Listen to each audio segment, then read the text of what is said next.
CV Vigneswaran, you have 9 minutes.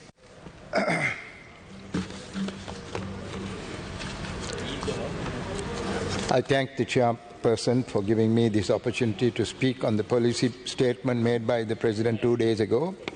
I hope at the end of the speech I may be able to answer many of the questions that were raised by Honourable Member Sarath Weerasekara. Though there is nothing new to be found with regard to the solving of the ethnic question which is paramount to us Tamils, I was pleasantly surprised to find that the President has quite rightly identified the maladies that have stultified progress in the economic field in Sri Lanka and the fundamental changes that need to be brought about in ourselves to grapple with the situation. Let me list them. At page 4 of the English version, he has said, "I am ready to make unpopular decisions for the sake of the nation." At page 5, bottom, he has said, "Inflation rises during an economic crisis. The price of goods increase, employment is at risk, businesses collapse, taxes increase. It is difficult for all sections of the society to survive. However, if we endure this hardship for another 5 to 6 months, we can reach a settlement or reach a solution." At page 6 in the penultimate paragraph, he has said, "The future cannot be built on falsehood."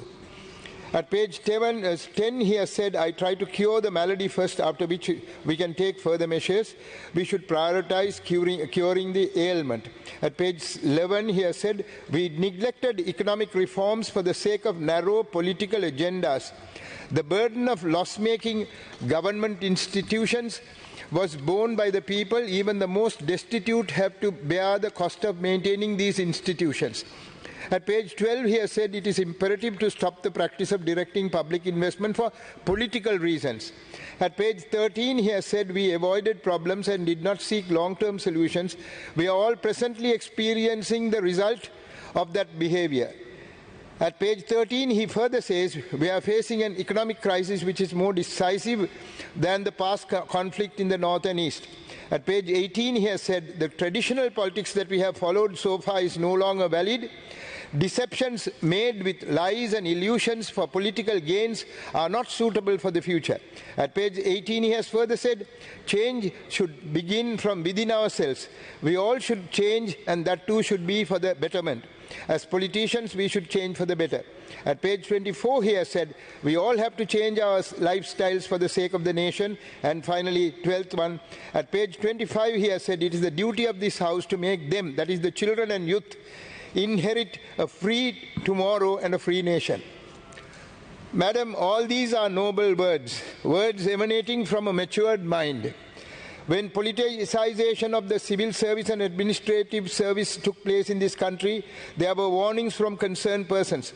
But our politicians continue to make the mistake over and over again. The result is the present impasse. When Dr. N.M. Perera, as the Minister of Finance under the Sirimavo government, was ready to take unpopular decisions in the economic front for the sake of the country, he was not allowed. At all stages, the Sinhala psyche preferred today's entertainment for tomorrow's impasse. The behavioral pattern of the 16th century Portuguese had been inculcated into the hearts of our Sinhala brethren. Kapanla, Bipanla, Sudikarapanla is their motto. Be happy today, what happens tomorrow is no concern today.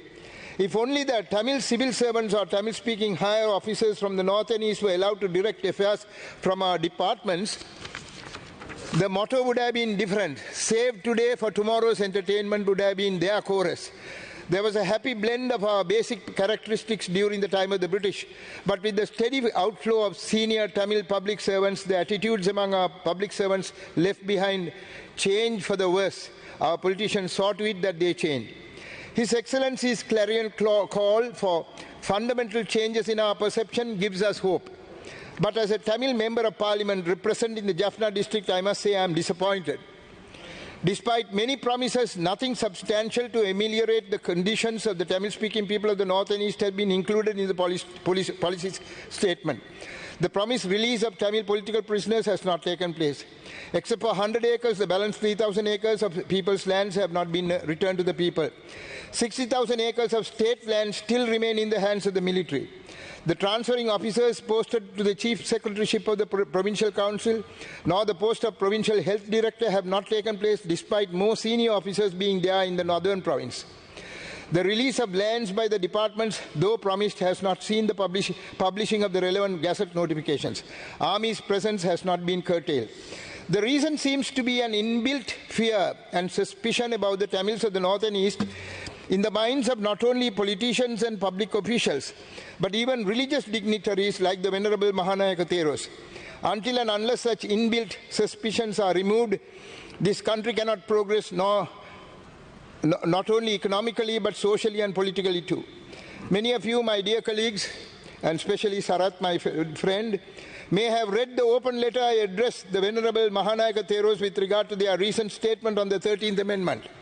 May I refer to a few statements here of what I wrote to the Venerable Mahanayaka Theros with regard to their statement regarding the 13th Amendment. It was stated in a joint letter by the Venerable Mahanayaka Theros that by granting land and police powers together with the right to administer archaeological sites and places of religious worship to the provincial councils, it would lead to separation. I inquired from the most Venerable Mahanayaka Theros, if the President grants land and police powers, whether all 9 provincial councils will ask for separation as they say.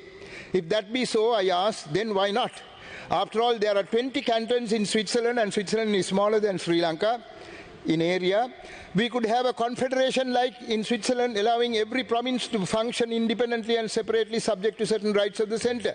Honourable Member, you have 2 more minutes. If the Venerable Theros thought that the provinces other than the northern and eastern provinces would not want to act independently, but that only the north and east would want to separate, as they say, then it would mean that they infer that because of the north and east are Tamil-speaking areas, they would want to act independently. In other words, the Venerable Theros believe the Tamils are not satisfied being under the yoke of the Sinhalese central government, and therefore the north and east would want to separate, as they say, and therefore they must be forcibly kept under the boot of the Sinhalese without giving any freedom to the Tamil-speaking people of the north and east to govern themselves. Was it not such thinking, I ask, that has brought economic instability to the country? How long is this country going to prepare for war against the Tamils and spend colossal amount of foreign exchange to keep the military in readiness? And what are the Sinhalese cared about at the worst? That the Tamils of the north and east would separate and form their own Tamilulam? How does it affect the Sinhalese? The Sinhalese never occupied the north and east in great numbers. The Buddhist remains in the north and east are those from during the time of the Demala Baudyos, as stated by Professor Sunil Aryaratna in his Demala Baudyo book in Sinhala. In any event, there was no Sinhala language born during the time of the Demala Baudyos. The Sinhala language came into being only in the 6th or 7th century AD. Only those who speak the Sinhala language could be identified as Sinhalese. The Mahavansa never referred to a people called Sinhalese nor to a language called Sinhala. I asked the Venerable Sirs as to whether they are worried about separation because they were aware that the Sinhalese had no legitimate rights whatsoever to control the Tamils. In other words, I pointed out they were wanting force and violence to be used on the Tamils to keep them subjugated. I asked whether that was what Buddhism had taught their reverence. I asked them whether ahimsa was not part of Dhamma. The term ahimsa is an important spiritual doctrine shared by Hinduism, Buddhism and Jainism. It literally meant non-injury and non-killing. It implied the total avoidance of harming of any kind of living creatures, not only by deeds but also by words and in thought. I asked their reverence how they could, as bhikkhus of the highest caliber and sensitivity, preach something which harms... Honourable Member, please wind up. Yes, just 1 more minute, madam. Preach something which harms a section of our people. After all, the Tamils of the north and east are asking for something which the international law gives them the right to claim and enjoy. Article 1 of the International Covenant on Civil and Political Rights states, all peoples have the right of self-determination. By virtue of that right, they freely determine their political status and freely pursue their economic, social and cultural development. Granting land and police powers to the north and east under our unitary constitution would not lead to separation under any circumstances. It would only curtail and to some extent control the nefarious activities carried out by the centre and its agents in the north and east. I asked their Venerable Sirs whether they want to perpetuate the wrongs done by the centre in the north and east by requesting the centre not to grant grant land and police powers to the north and east, which they are by law entitled. In conclusion, let me say here and now that the 13th Amendment can never lead to separation of any sort, since it is decentralization which is set out in the 13th Amendment and not power sharing of any nature. The 13th Amendment, coming under the unitary constitution, gives no right whatsoever to the provinces to think freely and independently. Finally, let me hope that the much maligned and hated 13th Amendment would be implemented in full, at least for the moment, until an opportunity dawns on the powers that be in Sri Lanka to grant, voluntarily or involuntarily, the right of self-determination to the Tamil-speaking people of the north and east. Thank you. Thank you.